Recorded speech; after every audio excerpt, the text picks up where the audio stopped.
When we talk about the issue of segregation and the fact that Long Island is the most segregated suburb in the entire country, there are often few who have the ability to step forward and fight to change our communities. When we talk about the injustice of police brutality and arresting individuals because of a stereotype, there are few attorneys that are willing to step forward and advocate on behalf of defendants' rights. Joining us here today, we have the pleasure of having one of our own civil rights leaders, a civil rights leader that realizes that the 60s was just the beginning, and he's been at the forefront of the many different issues we're addressing here on the island. And I'd like you to take the opportunity to welcome Mr. Frederick K. Brewington, civil rights attorney and advocate.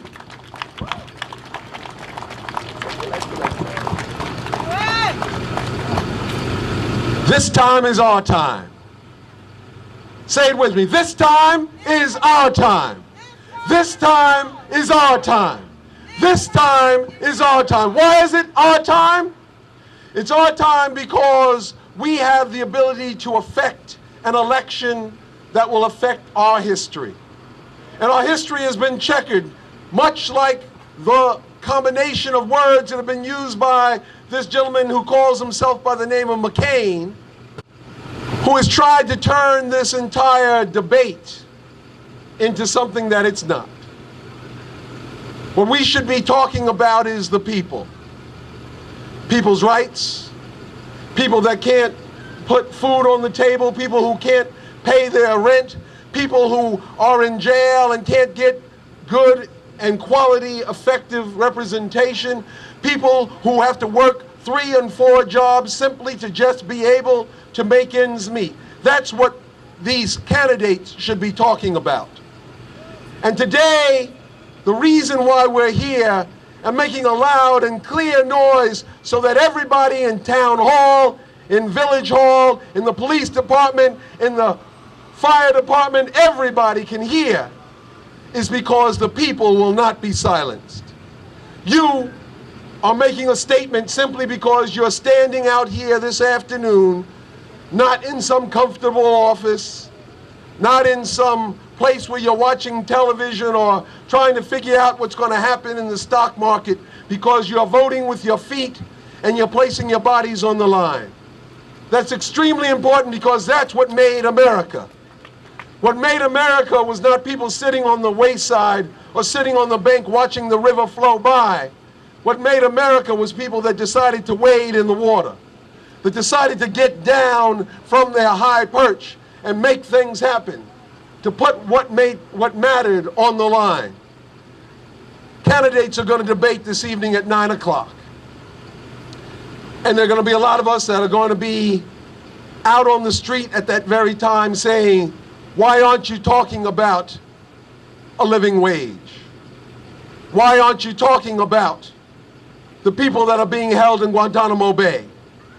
Why aren't you really talking about the reason why we're in Iraq right now is because of a massive lie? Why aren't you talking about these things when you want to talk about bailouts on Wall Street and giving the fat cats hundreds of millions of dollars while the basic people in the communities can't afford a decent meal? Ladies and gentlemen, there's going to be a November election. And on November 4th, after Mr. Obama is elected, and I'm hoping that he is elected, we have to make sure that America does not fall asleep.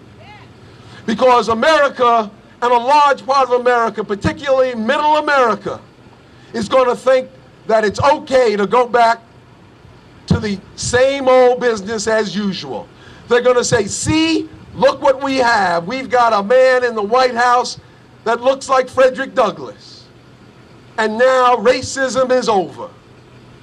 Brothers and sisters, we've got to make sure that we make it clear that in the corporate world, in the business world, in the street, in the precincts, in the prisons, and even in churches, racism is alive and well.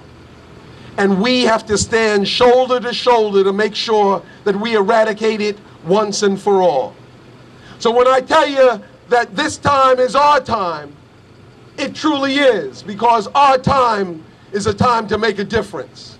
And the way we're going to make a difference is by making sure that we don't sleep. Me, Sergio, these brothers in uniform, the gentleman holding the sign over there is a college professor, the sister here in the t-shirt, the brother in the cap, white and black, Hispanic, Latin, Asian, everybody has got to be able to stand shoulder to shoulder so that when we say America, we are talking about us. God bless you.